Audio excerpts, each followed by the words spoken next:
बच्चों, JEE advance का exam अभी होने वाला है, तो इस समय पर हमें किन बातों का ध्यान रखना चाहिए, ऐसी कुछ पॉइंट्स मैं आप लोगों के साथ शेयर करने जा रहा हूँ।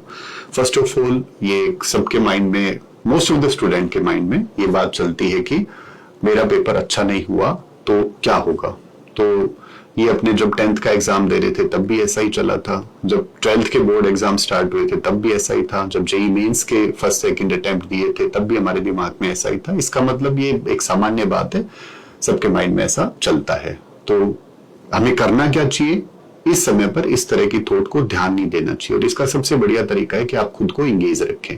अब अपने इंगेज खुद को कहाँ रख सकते हैं, ये वो समय है जिस पर हमें जो पुराने सालों के PYQ है उनकी प्रैक्टिस करनी चाहिए। 9 से 12 और 2:30 से 5:30 वाले स्लॉट में ही जेईई एडवांस के अंदर जो पिछले सालों में आए हुए क्वेश्चन पेपर है उनको उसी तरह से अलार्म लगा करके सिंसियरली अटेम्प्ट करना चाहिए।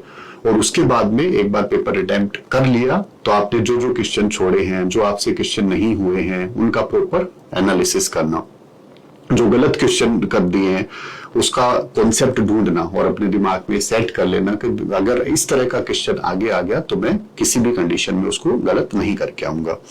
इसके अलावा कुछ टॉपिक है जो अपने को अभी रिवाइज करने चाहिए क्योंकि उनमें थ्योरेटिकल कंटेंट ज्यादा है, फॉर्मूला बेस्ड ज्यादा है। कुछ फिजिक्स के टॉपिक हैं, जैसे मैं आप लोगों से शेयर करता हूँ, इलेक्ट्रोस्टैटिक है, वो ग्रेविटेशन से मिलते जुलते कुछ फॉर्मूले इसके अंदर होते हैं। इसके अलावा AC है और उसके अलावा मॉडर्न फिजिक्स है। ये कुछ टॉपिक्स हैं जो जिनमें फॉर्मूले ज्यादा होते हैं। ऐसे ही मैथ के अंदर इंडेफिनिट इंटीग्रेशन है, कॉनिक सेक्शन है, स्टेटिस्टिक्स है। स्टेटिस्टिक्स के सवाल पिछले 2 सालों से जेईई एडवांस में आ रहे हैं, वो डूएबल क्वेश्चन होते हैं, तो भी आप जरूर से देख के जाएं।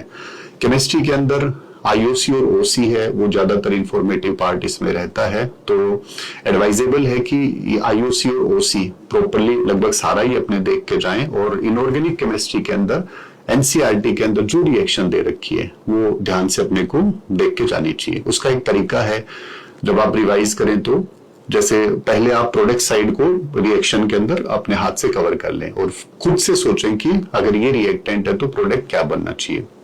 उसके बाद में फिर आप रिएक्टेंट साइड को कवर कर लें और देखें कि अगर ये प्रोडक्ट बनाना है तो उसके लिए रिक्वायर्ड रिएक्टेंट क्या है। या फिर अपने जो रिएक्शंस NCERT के अंदर गिवन है उनको बैलेंस करने की प्रैक्टिस भी कर सकते हैं। फिजिकल केमिस्ट्री के अंदर कुछ टॉपिक है, जैसे सरफेस केमिस्ट्री है, सॉलिड स्टेट है, रेडॉक्स रिएक्शन है या रियल गैसेज हैं, इनमें कुछ कुछ फॉर्मूले ज्यादा इन्वॉल्व है, तो ऐसे टॉपिक अपने को प्रॉपरली रिवाइज करके जाना चाहिए। एक आप लोगों ने कोई प्लान बना रखा होगा इसके हिसाब से कि इस डेट को मैं ये करूंगा, इस डेट को ये करूंगा, तो वो प्लान है वो 100% एग्जीक्यूट करके जाएं। भले से ही वो प्लान आपका जेईई एडवांस के 2 दिन पहले, 3 दिन पहले ही पूरा हो रहा हो, क्योंकि अगर कोई हमारा बनाया हुआ प्लान है उसको हम 100% एग्जीक्यूट करके जाते हैं तो उसका जो कॉन्फिडेंस हमें मिलता है वो अलग लेवल का होता है। एक अपने को इस समय अपने रूटीन के अंदर बड़े बदलाव नहीं करने चाहिए। अपने खान पान का, सोने का प्रॉपर ध्यान रखना चाहिए, क्योंकि इस समय अगर हेल्थ थोड़ा ऊपर नीचे होती है तो वो हमारे लिए ज्यादा परेशानी क्रिएट कर सकती है। ड्यूरिंग एग्जाम हमें किन बातों का ध्यान रखना चाहिए, सबसे पहले जो इंस्ट्रक्शन है उनको आप प्रॉपरली पढ़ लें। उसके बाद में कोई क्वेश्चन करना स्टार्ट करते हैं तो क्वेश्चंस को धीरे पढ़ना है और इस तरह की मिस्टेक नहीं होनी चाहिए कि भाई क्वेश्चन को करेक्ट इनकरेक्ट वाली या क्वेश्चन को पढ़ने के अंदर हमने कोई मिस्टेक कर दी जिससे आगे सारा जो अपनों ने सवाल किया वो गलत हो गया। क्वेश्चन धीरे पढ़ें और करने में अपने थोड़ा स्पीडली कर सकते हैं।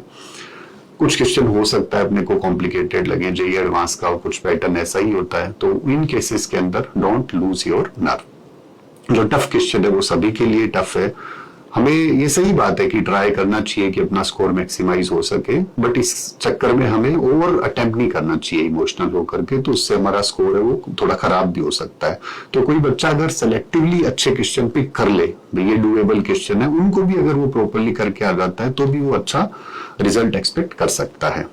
इसके अलावा पेपर 1 और पेपर 2 के बीच में अपने को अपने साथ वालों से इस तरह की बातें डिस्कस नहीं करनी चाहिए कि भाई तेरा कैसा हुआ, मैंने इस क्वेश्चन का ये कर दिया, वो कर दिया। इस दौरान पेपर 1 और 2 के बीच में आप कुछ हल्का खाने का ले सकते हैं, खाना खा सकते हैं। अगर नैप लेने की आदत है तो आप 15-20 मिनट की नैप भी ले सकते हैं, अगर वहां वो सुविधा उपलब्ध है तो। और नहीं भी है तो भी हमारा ब्रेन है वो इन चीजों को एक दिन के लिए इजीली मैनेज कर सकता है। आफ्टर एग्जाम हमें किन चीजों का ध्यान रखना है, तो आपको रिलैक्स रहना है। एक बार अपने को थोड़ा बहुत आइडिया हो जाता है मार्क्स का, उसके हिसाब से अपने कॉलेजेस रैंक क्या मिलेगी, और जब जेई एडवांस का रिजल्ट आ जाएगा उसके बाद एलन सीकर में भी हम लोग इस तरह के सेशन अरेंज करेंगे, प्रेजेंटेशन इस तरह के कुछ अपने यहाँ पे करने जा रहे हैं, जिसमें वो बच्चे भी आ सकते हैं जो एलन के नहीं है।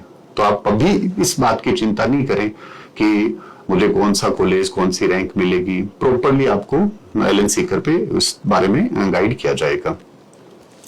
आप लोगों को जिन भी टीचर्स ने पढ़ाया है, पूरे एलन परिवार की तरफ से आप सभी को बहुत शुभकामनाएं। होपफुली इस एग्जाम में आप बहुत अच्छा करेंगे। Thank you.